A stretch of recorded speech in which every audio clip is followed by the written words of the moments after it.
pouvoir se gérer et gérer les autres, en quelque sorte. Et à pouvoir comprendre ses émotions et comprendre les émotions des autres. Et pour vivre en harmonie. D'accord.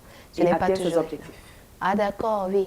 Aussi, parce qu'il y a toujours objectif quelque part. Toujours, dans le plan personnel, il y a toujours objectif. Quelque part, oui. Sinon, on vit juste comme ça. Voilà, on navigue à vue. Nous ne sommes pas là pour encourager les gens à naviguer à vue. Nous sommes là pour leur dire de rester focus, de se connaître et de savoir pourquoi ils sont sur la terre et pouvoir interagir avec les autres afin de pouvoir mieux s'accomplir.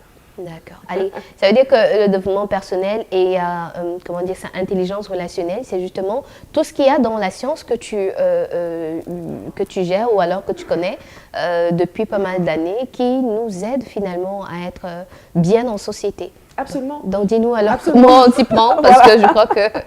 Oui. Bonjour chers amis téléspectateurs, encore heureuse de vous retrouver ce matin sur cette belle chaîne de télévision, la Camdis Télévision. Comme je le dis toujours, depuis que je suis ici à cette chronique sur le développement personnel, qui est tout ce qu'on met en place pour pouvoir upgrade, pour pouvoir mieux s'accomplir. Il faut renforcer les capacités chaque jour et on doit se développer dans au moins 6 à 7 voire 8 domaines de sa vie et l'aspect relationnel n'est pas en reste. Et donc c'est donc important donc, de pouvoir développer son intelligence relationnelle. Alors comme je le disais en amont dans la définition, c'est cette capacité à comprendre et à gérer les relations avec les autres de manière efficace, de manière claire, de manière respectueuse. Et ça vous donne de comprendre, non seulement mieux vous comprendre, mais comprendre les autres dans leurs émotions et mieux communiquer avec eux. Alors, on va parler donc des composantes de l'intelligence relationnelle, même de ses avantages et comment s'y prendre au quotidien, Christine. Alors, comme composante, nous pouvons citer par là, l'empathie fait partie de l'intelligence relationnelle. Et l'empathie qui est différente de la sympathie. Donc l'empathie vous donne cette capacité à comprendre, effectivement, à partager les émotions des autres. Alors aussi en deux comme composante, il faut cette communication efficace. On a déjà parlé de la communication ici, et la communication c'est transmettre un message. Et on peut avoir une communication aussi non verbale, donc c'est important d'avoir une communication efficace parce qu'il faut transmettre un message de façon claire et respectueuse. Il ne faudrait pas que l'autre, après que vous ayez parlé ou bien après que vous ayez eu une attitude, que la personne ne comprenne pas, elle n'arrive pas à interpréter ce que vous voulez vraiment. Donc il est important d'avoir une communication efficace. Donc voilà l'une des composantes de l'intelligence relationnelle. En troisième composante, nous avons la gestion des conflits. La gestion des conflits. D'accord. Ça ne manquera jamais dans les relations, qu'il y ait des incompréhensions et que chacun puisse se braquer sur sa position.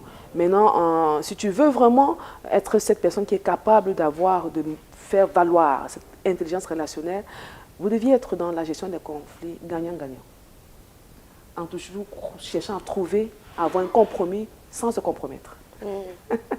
Alors, généralement, quand on est braqué, on dit « Ok, c'est moi qui ai raison ». On ne cherche même pas à comprendre l'autre.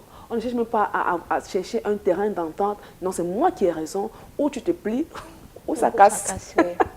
Donc, non, non, non. Dans la pratique de l'intelligence relationnelle, vous êtes soucieux de l'harmonie dans les relations et vous faites tout donc, pour trouver un terrain d'entente, trouver un compromis. C'est important. Exact. Parce que nous sommes tous limités.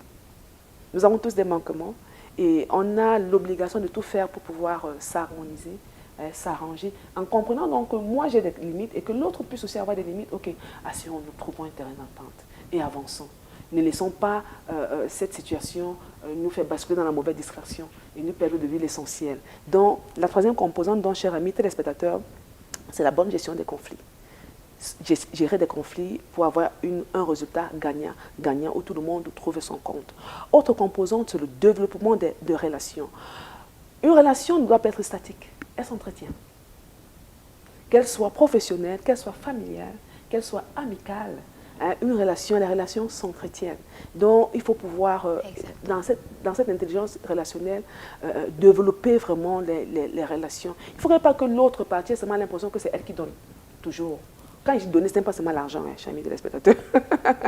Donner en conseil, donner en assistance, toujours, donner en présence. Exactement. C'est ça, c'est-à-dire que développer cette intelligence relationnelle en développant les relations. Donc voilà une compétence de l'intelligence relationnelle. Et pour sortir comme pour la dernière compétence, la cinquième compétence, c'est la compréhension des besoins et des motivations de l'autre.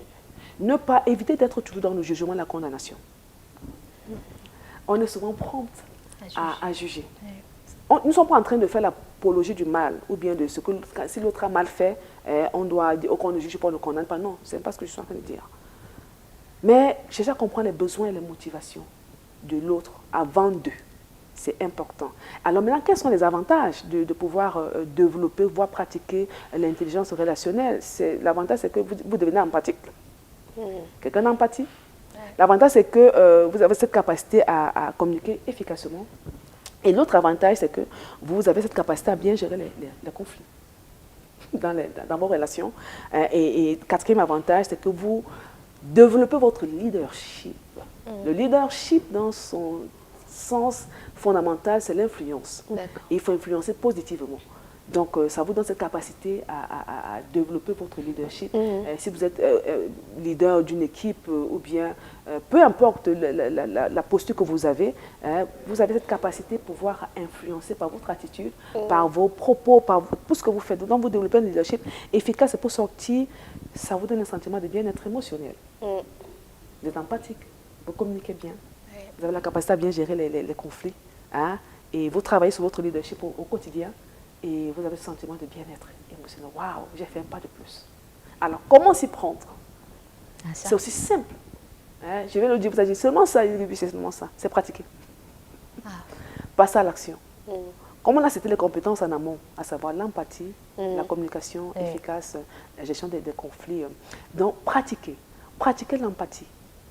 Si vous n'êtes pas quelqu'un d'empathique, commencez à pratiquer l'empathie. L'empathie vous permet de vous détacher de vos émotions négatives.